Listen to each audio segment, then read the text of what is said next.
Joe Burrow was going to get 3 snaps yesterday, and he got 3 snaps, even though one was a penalty. So he left the drive before it was over. That's how committed Zach Taylor was to only 3 snaps for Joe Burrow. Couple of handoffs, 1 pass. The whole idea was get his feet wet, get him out on the field. Hey, it's a home preseason game. Give the people who showed up something to see, even though it only lasted a little bit.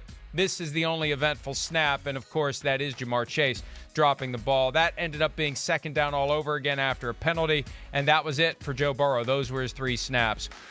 I don't know that it was enough to come to any conclusion, Chris, as to how Joe Burrow is going to be in 13 days when he's got to be out there thinking or not thinking about that left knee as he's trying to do all the other things that a quarterback needs to do. Well, I mean, it's almost like I'm going to mess this up, Freudian slip? How the hell do you say that word? Freudian. Yeah, Freudian. Right, thank you. Freudian.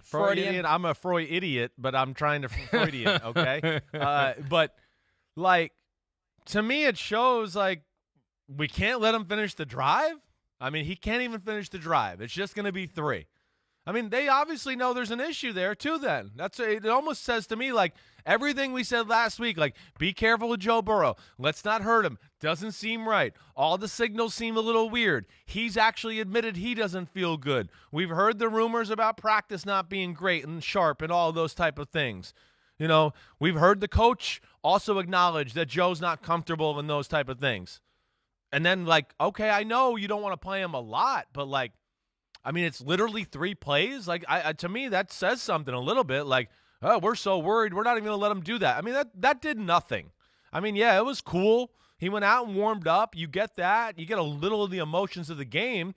But, the thing we wanted to see, or at least I would think Joe Burrow would want to deal with a little bit, at least if I was him and put myself in his shoes, I'd want to be in the fray a little bit. Let me drop back in the pocket 2 or 3 times and feel the pass rush. I'll be careful, coach. If it gets close, I'll just go down. Those type of things. But I'm really interested to see where this goes. I really am. Because it's a weird one, and it's not a long time after a really serious injury, and it just does not seem totally right. Let's hear from Coach Zach Taylor and Joe Burrow on this 3-snap performance that we saw from Burrow on Sunday. Starting with all 11 of those guys being in the huddle, the crowd cheering, just get that emotion out of the way, because that is a big part of life. And just getting back in there and for Trey also at center, to be back in a game mode and get some plays. And I think it was beneficial for the whole group, the whole team. It was quick. It was just 3 plays. There's nothing significant from the scheme standpoint that was really going to take place. We're going to be very cautious there, obviously. But I think it was just good for that whole entire offensive group. We're ready to go. I'm excited about this next week where we have a chance to get our bodies right. It won't be as taxing on the body. Physically, we'll be ready to go week 1. I'm just excited to get the game plan and get ready to go. I understand the explanation. Yeah, I know. I don't know how necessary it is to have Joe Burrow experience what it's like to be in a huddle when the guy won the national championship. I mean, the guy's been around a little bit. He knows a thing or two about what it's like to walk out onto a field and have people chant your name. The idea, though, that it was only 3 snaps, he left in the middle of not in the middle of the drive, but he left with 3rd down still to go. Right. Never formed a pocket, never dropped back. Right. The one pass was a quick fire it away before anybody even has a chance to get anywhere close to your leg, your left leg, that you're going to be protecting consciously or not. It's like, why even bother? That's what I'm saying. That was the thing. What do you accomplish by having him out there for 3 plays and then yanking him out of the game? Don't play him at all, or play him more extensively. I think it gave me more questions. Seems like almost. This is like a weird middle ground. Right. And I know, Bengals fans are in denial about the possibility of dysfunction, or maybe they're just so used to the dysfunction they've gotten numb to it. Like when you get into a really hot tub, your body gets used to it. I don't know. But this is just another Bengals are going to Bengal. And it's like weird. Like, what is this? What's the point? Why is this happening? And it makes that first game even more intriguing. Yeah, it does. To me, it's I know it almost brings up more questions, just more proof of the things we're worried about. Like, man, he can't play a 4th play. We're so worried that he can't play 3rd down here.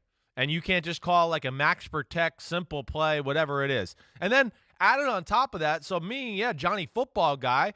I mean, of course, we're watching Tom Brady and Josh Allen in preseason game number 3. They're throwing the ball all over the field, getting ready for regular season football. This guy was a rookie who got hurt in week 10 with a serious injury. He's going to go to the week 1 with not playing a lot of football, questions in his brain. None of those got answered or figured out yesterday. None of it, let alone I question it even more now. And then added on top of that, it gave me a little more evidence to go, damn, can Jamar Chase catch a freaking ball in the NFL? I mean, that's the other question it brought up. They tried to, soothe over 2 things in one there, and I come away having more questions now. I mean, Jamar Chase, we know it's been the drop issues. He's had drop issues in practice, and now, we have 3 games in a row of, wait, Jamar Chase dropping the damn ball. So, there's some questions there in Cincinnati, and I'm going to really have my eye on Joe Burrow early on in the year.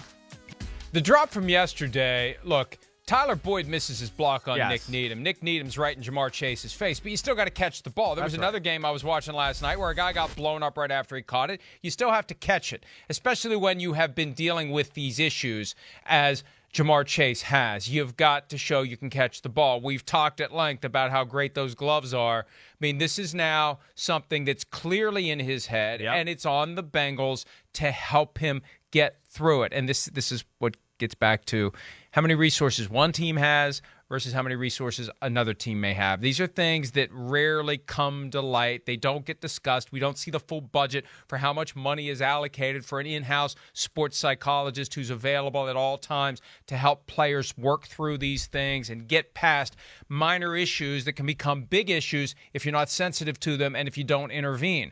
And would it surprise me that the Bengals have limited or no capacity to help guys that way? It wouldn't surprise me at all based upon the historical frugality of the team. So it's on them.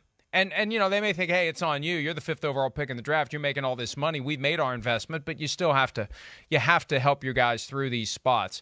And there's going to be a ton of pressure on him week 1, as much on him in a different way as there will be on Joe Burrow, Chris. Yeah, you're right. I think there's more pressure on Jamar Chase than Joe. Joe Burrow's pressure is going to be from Joe Burrow, where he's going to be like, man, should I be out here? Can I stay safe? Can I stay healthy? All those type of things. Jamar Chase is going to be his own pressure and feeling everybody who's a football fan going, wait, you're a top 5 pick. They passed on Penei Sewell for you. Uh-oh, it doesn't look good. And that does make it tough on a young kid, no doubt about that. Hi, I'm Mike Tirico, and thanks for watching. Make sure to hit subscribe for the latest news and highlights from NBC Sports.